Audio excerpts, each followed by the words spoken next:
I met Bernie years and years ago when I used to have a golf tournament down in Bermuda. And Bernie was the highlight of my comedy give to you. And Bernie, unlike me, I get angry about it. They sit on the side, ooh, that's funny. Next thing you know, you see it on HBO or something, you be sitting at home, that shit's mine, you know?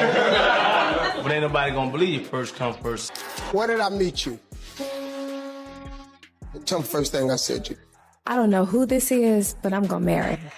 If you sign up for their program, you get a light-skinned, weird-faced wife that never do an interview. Nobody expected this story to resurface again, but once it did, it didn't just come back quietly. It exploded across the internet.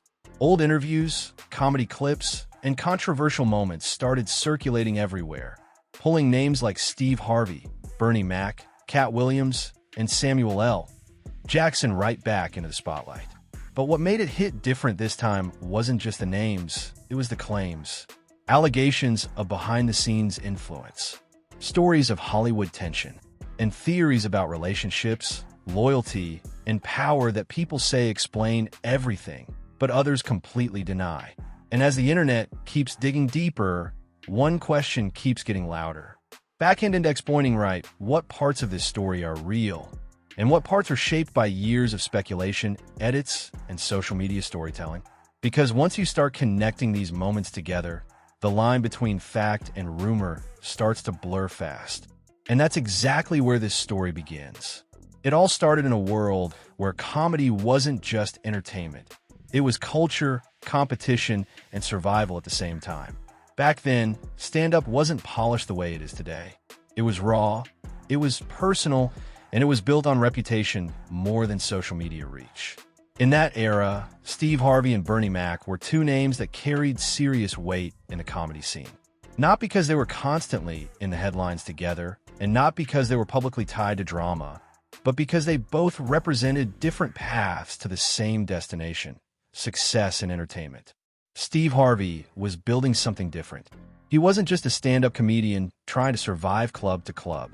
He was positioning himself into television, radio, and eventually mainstream media. His style was structured, controlled, and designed for a wider audience.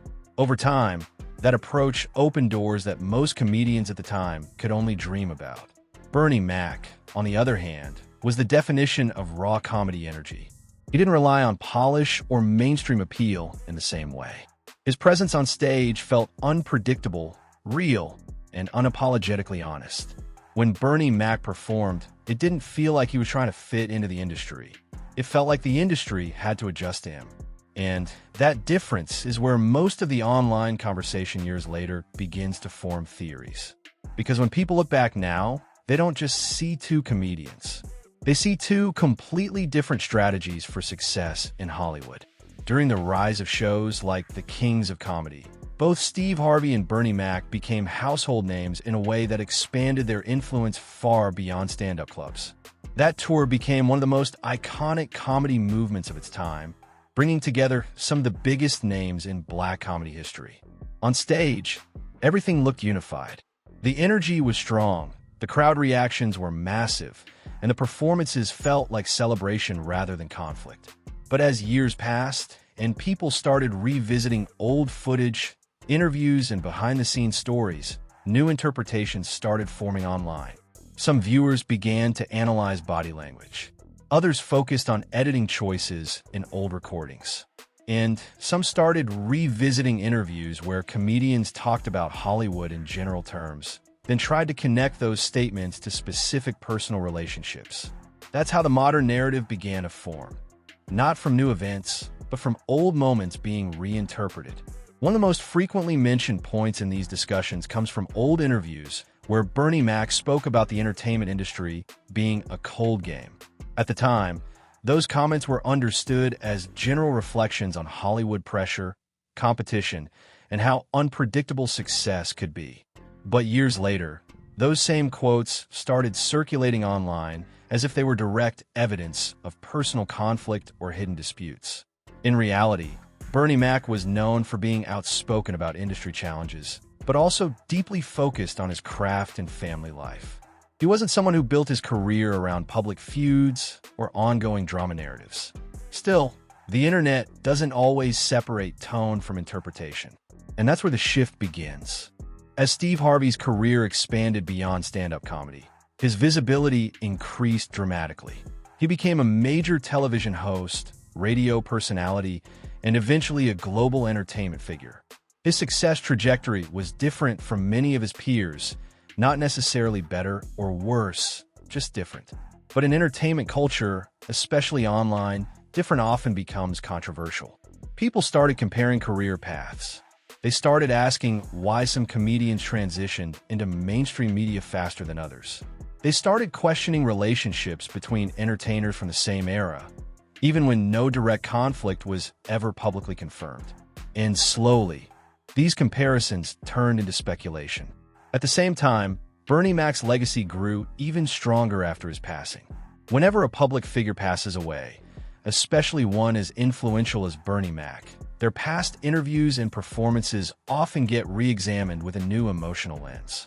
Fans revisit old clips, quote old interviews, and reflect on what could have been. That emotional layer adds intensity to any discussion involving their name. So when old clips resurfaced online, they weren't just viewed as comedy history anymore. They were viewed as hidden insight into industry dynamics. That's when Steve Harvey's name began getting pulled into broader discussions that went beyond comedy itself. Not because of any new verified claims, but because audiences started building connections between unrelated moments. A quote here, an interview there, a career shift somewhere else. And suddenly a full narrative starts forming in the minds of viewers. This is one of the most powerful effects of modern online storytelling. The human brain naturally tries to connect dots, even when those dots don't officially belong together. And once those connections start forming, they spread quickly, especially when big names are involved. As Steve Harvey's personal life also became more publicly visible over the years, discussions about relationships, marriage, and family transitions began to circulate alongside his career achievements. In online commentary spaces, those personal details often get combined with professional history, creating a blended narrative that feels more dramatic than reality. That's where Marjorie Harvey's name begins appearing in these conversations. Online theories and commentary videos sometimes suggest that personal relationships influence career decisions or industry connections. However, these interpretations are not supported by verified evidence or official statements. They exist mainly within social media discussions, reaction content, and speculative commentary channels. But once a narrative gains traction online, accuracy becomes less important than engagement. And engagement keeps the story alive. Around the same time, resurfaced interviews from comedians like Katt Williams added another layer to the conversation. Katt Williams is known for his unfiltered and often metaphorical commentary about Hollywood. His interviews are frequently intense, symbolic, and open to interpretation. When clips from those interviews resurfaced, audiences began connecting his general statements about the entertainment industry to specific individuals and situations. But in most cases, his commentary was broad, focused on industry patterns, not direct accusations tied to specific confirmed events. Still, once those clips entered social media circulation, interpretation took over. Different audiences began reading the same clips in different ways. Some saw confirmation, others saw entertainment, and others saw exaggeration. But regardless of interpretation, the clips added fuel to an already growing online narrative. And that narrative slowly stopped being about individual careers and started becoming about perceived patterns in Hollywood itself. At this point, Steve Harvey, Bernie Mac, Marjorie Harvey, and others weren't just being discussed as individuals anymore. They were becoming symbols inside a larger internet conversation about fame, success, loyalty, and industry influence. And once a story reaches that stage, it stops relying on new facts to survive. It survives on repetition. And that's exactly what pushed this entire narrative into the viral space where it still exists today. As this story continues to spread across the internet, something important starts happening in the background. The original context slowly disappears. What people are left with are fragments. Short clips, out-of-context interviews, old comedy moments, and commentary videos that keep re-editing the same material in different ways. And once those fragments start circulating without their full context, they begin to form a completely new version of events in the minds of viewers. At this stage, the conversation is no longer just about Steve Harvey, Bernie Mac, or anyone else directly involved. It becomes about interpretation. Steve Harvey's rise in entertainment, for example, is now often discussed in comparison-based narratives online. People don't just talk about what he achieved, they start asking how he achieved it and what that meant for others from the same era. His transition from stand-up comedy into television, hosting, and global media presence becomes part of a larger discussion about who adapted best to Hollywood's changing landscape. Meanwhile, Bernie Mac's legacy takes on a different emotional weight, because his career, though powerful and influential, is now viewed through the lens of what was lost too soon. His passing created a permanent pause in his story, which often leads audiences to fill in gaps with reflection, imagination, and speculation. This emotional imbalance between a continuing career and a completed legacy naturally creates contrast, and contrast is what drives online theories. As discussions grow, older interviews are revisited again and again. Quotes that were originally spoken in general terms about Hollywood pressure or industry competition are now replayed in slow motion, analyzed line by line, and framed as if they were hidden messages about specific personal relationships. This is where misinformation doesn't always come from lies. It often comes from reinterpretation. Because when content is shared repeatedly without full context, meaning can shift unintentionally over time. And once that shift begins, it becomes difficult to reverse. At the same time, commentary culture on platforms like YouTube, TikTok, and podcasts plays a major role in shaping how this story evolves. Creators don't just report old events. They present them as narratives designed to keep audiences engaged.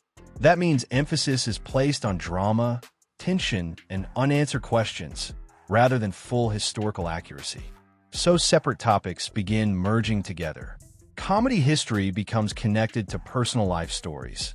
Industry commentary becomes linked to specific individuals, and unrelated interviews get tied into one unified storyline. In the middle of all this, Marjorie Harvey's name continues to appear in online discussions, not because of new verified information, but because of her presence within Steve Harvey's public life timeline. In internet storytelling, proximity alone is often enough to create speculation. But it's important to recognize that speculation is not confirmation. Even when multiple videos repeat the same idea, repetition does not turn theory into fact. It only turns it into familiarity.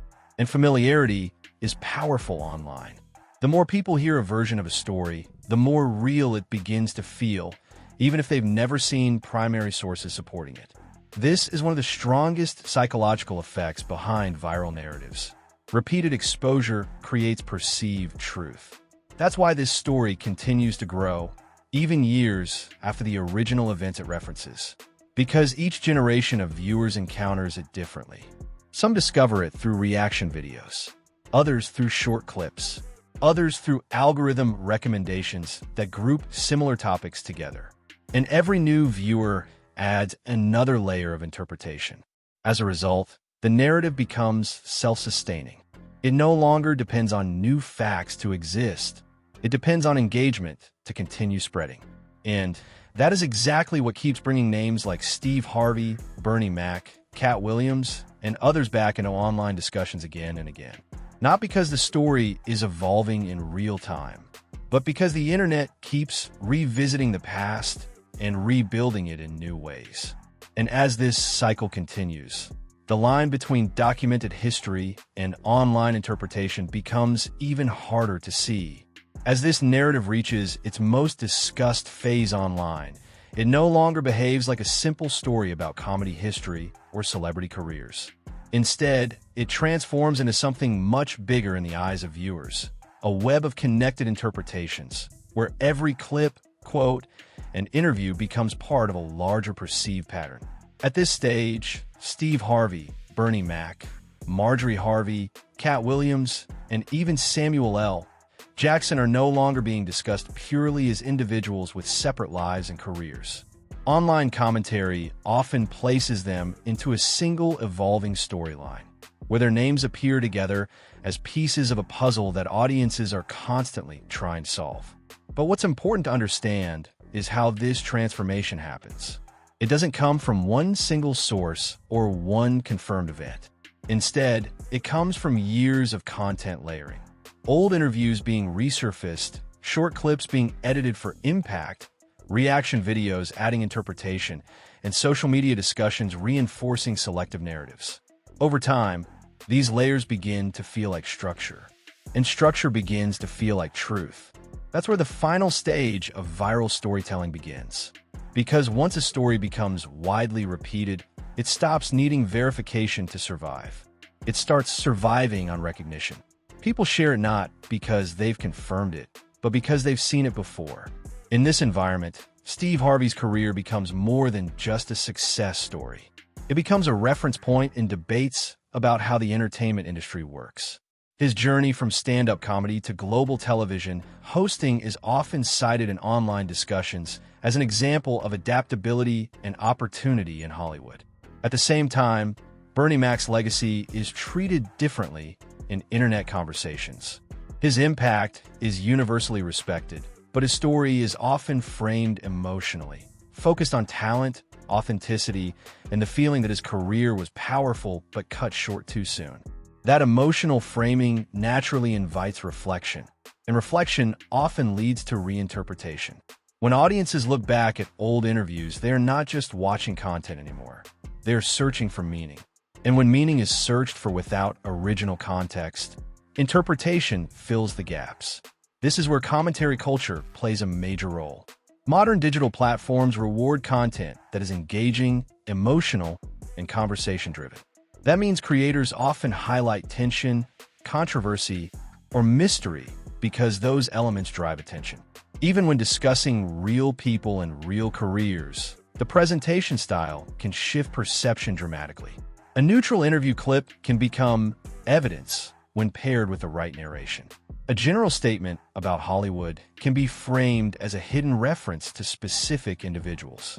And unrelated career paths can be compared in ways that suggest intentional conflict, even when no confirmed conflict exists. This is how separate stories begin merging into one. And once merged, they become difficult to separate again in the public imagination. Marjorie Harvey's name continues to appear in these discussions not because of verified allegations or documented claims, but because internet storytelling often focuses on connection points.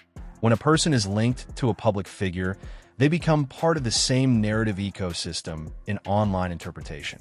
But it's important to draw a clear line here. Connection in public life does not equal involvement in speculation-based narratives.